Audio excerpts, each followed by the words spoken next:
Morning and good morning to everyone. Brokerages divided नजर आ रही है, लेकिन ज़्यादा रुझान अगर आप देखें तो नेगेटिव साइड पर ही ब्रोकरेजेस का एक स्टैक आएगा। अभी फिलहाल जो नेगेटिव है 550 तक के टारगेट प्राइस रख दिए हैं। ये चेंज कर दीजिए, नेगेटिव मैंने कहा 550 तक के टारगेट प्राइस आए हैं जेपी मॉर्गन की तरफ से, यानी कि 31% का डाउनसाइड पोटेंशियल इंडसइंड बैंक में फिलहाल नजर आ रहा है। ये ब्रोकरेजेस क्या मान के चल रहे हैं, सबसे पहले वो आपके सामने रख देती हूँ। तो वो कह रहे हैं कि मुनाफा तो दिखाए, लेकिन ज़्यादातर ट्रेडिंग इनकम और इंटरेस्ट रिकवरीज के कारण ये आए हैं। बैंक का कोर बिजनेस अभी देखें आप तो वो काफ़ी नेगेटिव है। नेट इंटरेस्ट इनकम घटती जा रही है, फीस इनकम भी नीचे आई है और खर्च बढ़ा है, यानी कि कमाई कम हुई है और खर्च ज़्यादा बढ़ गया है। स्लिपेजेस जिसका जिक्र आप लोग भी कर रहे थे, लेकिन मैक्सिमम ब्रोकरेजेस मान रहे हैं कि अभी भी कंट्रोल में नहीं है। क्रेडिट कॉस्ट भी बढ़ता जा रहा है। एसेट क्वालिटी की सेगमेंट पर भी परफॉर्मेंस अच्छी नहीं है इंडसइंड बैंक की। रिटर्न के आंकड़े जैसे कि रिटर्न ऑन एसेट और रिटर्न ऑन इक्विटी भी फीके पड़े हैं, और कुछ एक्सपर्ट्स तो ये भी मान के चल रहे हैं कि अगले 2-3 साल आप देखें तो कोई बड़ा बदलाव नहीं होता दिख रहा है, तो वहाँ पे संभावनाएं कम नजर आ रही है, इसलिए नेगेटिव है। अब जो थोड़ा पॉजिटिव और संतुलित साउंड कर रहे हैं, और जैसे कि बर्स्टिन आउट परफॉर्म की कॉल दे रहे हैं, सीएलएस से कह रहे हैं आप होल्ड कीजिए। 1000 तक के टारगेट प्राइस आए हैं बर्स्टिन की तरफ से, यानी कि करीब करीब 25% का अपसाइड पोटेंशियल वो देख रहे हैं। उनका मानना है कि माइक्रो फाइनेंस लोन में थोड़ी राहत दिखी है, कुछ हद तक यहाँ पे इम्प्रूवमेंट, बिजनेस नॉर्मल होता हुआ नजर आ रहा है।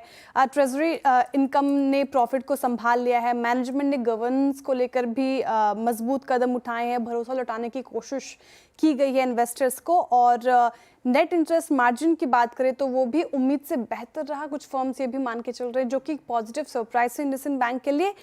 और एक और बात कि वैल्यूएशन के लिहाज से अब सस्ता लग रहा है, रिस्क और रिवॉर्ड रेशियो भी ठीक ठाक नजर आ रहे हैं, तो लंबी अवधि के लिए कुछ फर्म्स पॉजिटिव है, लेकिन ज्यादातर रुझान अगर आप देखें तो नेगेटिव साइड पर ही है। पॉजिटिव है सेल्स से, और इनफैक्ट आप मैक्वेरी की रिपोर्ट देखें, दोनों ही ने आउट परफॉर्म की कॉल दी। 200 रुपये से ज़्यादा के टारगेट प्राइस दे रहे हैं वो, यानी कि 20% का अपसाइड पोटेंशियल गेल में नजर आ रहा है। दोनों को नंबर्स अच्छे लगे हैं क्वार्टर 1 के। एबिटा और एबिट उम्मीद से बेहतर रहा है, दोनों ही फर्म्स का मानना है। गैस ट्रांसमिशन से अच्छा फायदा होता हुआ नजर आ रहा है। हालांकि गैस ट्रेडिंग और एलपीजी एलएचसी प्रोडक्शन में थोड़ी कमजोरी रही है, ऐसा फर्म मान के चल रहे हैं, लेकिन पेट्रोकेमिकल सेगमेंट लगातार दूसरे क्वार्टर में भी नुकसान दे रहे हैं, जो कि एक नेगेटिव ट्रिगर है, लेकिन फिलहाल लंबी अवधि के लिए सेल से बेट लगा रहे हैं। मैक्वेरी ने जो पॉजिटिव बात कही वो ये कह रहे हैं कि अगर आप ध्यान दें तो उनको उम्मीद है कि ट्रांसमिशन टैरिफ में 10 से 30% तक की बढ़ोतरी हो सकती है, जिससे गेल का जो नियर टर्म में है वहां पे फायदा होता हुआ नजर आ सकता है, इसलिए पॉजिटिव है फिलहाल ब्रोकरेजेस। ओके भाई, लगे हैं बीएल के ब्रोकरेजेस को, इसलिए पॉजिटिव रिपोर्ट आई है सीएल की तरफ से। आउट परफॉर्म की कॉल, टारगेट प्राइस 400 रुपये प्रति शेयर का टारगेट प्राइस रख दिया है। अच्छा लग रहा है नंबर्स, और इस साल में अब तक देखिए तो बीएल ने 29% का जबरदस्त रिटर्न दिया है।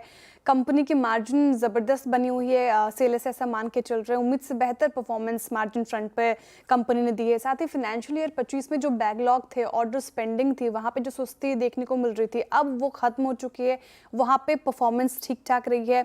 अगले 12 महीने में करीब $7 बिलियन के ऑर्डर मिलने का मौका है, जो कि कुल बैकलॉग का 84% है, ऐसा सीएलए से मान के चल रहे हैं। और भारत सरकार ने हाल की टेंशन के बाद make in India defence order को फास्ट ट्रैक किया है, जिससे सबसे ज्यादा फायदा बीईएल जैसे काउंटर को होता हुआ दिखेगा, इसलिए पॉजिटिव बने हुए ब्रोकरेजेस और 400 रुपये प्रति शेयर के टारगेट प्राइस कह रहे हैं, और संभलने की आशंकाएं भी नहीं है, ज़्यादा संभावनाएं भी नहीं है।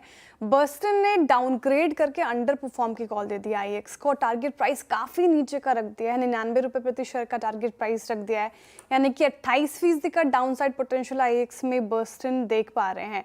वो कह रहे हैं कि जो रेगुलेटरी ऑर्डर आया मार्केट कपलिंग का, उससे आईएक्स को बहुत ही नुकसान होगा, और नुकसान जितना हमने सोचा है उससे ज़्यादा हो सकता है। बर्स्टन को नहीं लगता कि आईएक्स इससे उभर पाएगा, क्योंकि ये ऑर्डर पहले से बने 2021 के नियम के मुताबिक होंगे, और इसके चलते आगे और खतरे भी हो सकते हैं। क्या खतरे, वो बता रहे हैं कि ट्रांजैक्शन चार्जेस में बदलाव आ सकते हैं, कंपटीशन और ज़्यादा बढ़ सकता है, क्योंकि एंट्री बैरियर घट सकती है, तो इजी एंट्री हो सकता है, कंपटीशन बढ़ जाएगा, तो रेगुलेटरी दबाव घटती है, एंट्री बैरियर और कंपटीशन का खतरा आईएक्स पे मंडरा रहा है फिलहाल, इसलिए काफ़ी निराशाजनक रह सकते हैं आईएक्स की परफॉर्मेंस आगे। तो मतलब अभी सारे कंसर्न्स